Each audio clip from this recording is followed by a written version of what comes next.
വിവാഹ ചടങ്ങുകൾക്കിടയിലും വോട്ടവകാശം രേഖപ്പെടുത്തി നവദമ്പതികൾ. ആലുവ എടയപ്പുറം സ്വദേശിനി അഖിലയാണ് കതിർ മണ്ഡപത്തിൽ നിന്ന് ഭർത്താവ് ശരത്തിനോടൊപ്പം പോളിംഗ് ബൂത്തിലെത്തിയത്. വിവാഹ ദിവസം വോട്ട് ചെയ്യാനായതിൽ ഒരുപാട് സന്തോഷമുണ്ടെന്ന് ഇരുവരും പ്രതികരിച്ചു. ആലുവ എടയപ്പുറം വെള്ളം ഭഗവതി ക്ഷേത്രത്തിലെ താലികെട്ടൽ ചടങ്ങിന് ശേഷം നവവധു അഖില നേരെ ചെന്നു കയറിയത് പോളിംഗ് ബൂത്തിലേക്കാണ്. ഭർത്താവ് ശരത്തിനോടൊപ്പമാണ് തന്റെ ബൂത്തായ എടയപ്പുറം KMC LP സ്കൂളിലെ 112-ാം നമ്പർ ബൂത്തിലേക്ക് എത്തിയത്. വിവാഹ സൽക്കാര ചടങ്ങുകൾക്കിടയിലായിരുന്നു ഇരുവരും ഒന്നിച്ച് വോട്ട് ചെയ്യാനെത്തിയത്. എത്ര തിരക്കുണ്ടെങ്കിലും വോട്ട് ചെയ്യണമെന്ന് നിർബന്ധമുണ്ടായിരുന്നുവെന്ന് അഖില പറഞ്ഞു. കെട്ട് കഴിഞ്ഞ് നേരെ ഹോളിലേക്ക് പോവാൻ പോവാണ്. അതിന്റെ ഇടയിലാണ് വോട്ട് ചെയ്യാൻ വന്നത്.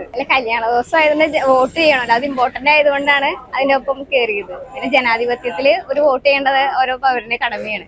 അതുകൊണ്ടാണ് വോട്ട് ചെയ്യേണ്ടത് നമ്മുടെ കടമയാണെന്നും കല്യാണ ദിവസമാണെങ്കിൽ പോലും വോട്ട് ചെയ്യുന്നതിൽ നിന്ന് വിട്ടുനിൽക്കാൻ പാടില്ലെന്നും ഭർത്താവ് ശരത്ത് പറഞ്ഞു. വോട്ട് അങ്ങനെ ഒഴിവാക്കാൻ പാടില്ലല്ലോ, ഒരു പൗരന്റെ കടമയല്ലേ ഇത്. അപ്പോൾ കല്യാണ ദിവസം ആയാലും ഒരു കടമയായിട്ടാണ് നിർവഹിക്കേണ്ടത്. അതുകൊണ്ട് എല്ലാ തിരക്കുകളും മാറ്റിവെച്ച് ഇനി ചെറിയൊരു സമയം കണ്ടെത്തി. ഏഴിക്കര സ്വദേശിയായ ശരത്തിന് വീടിനടുത്താണ് വോട്ട്. കല്യാണ ദിനത്തിലും ജനാധിപത്യത്തിന്റെ മഹോത്സവത്തിൽ ഭാഗമായ വധൂവരന്മാർക്ക് ആശംസകൾ. കൈരളി ന്യൂസ്, കൊച്ചി.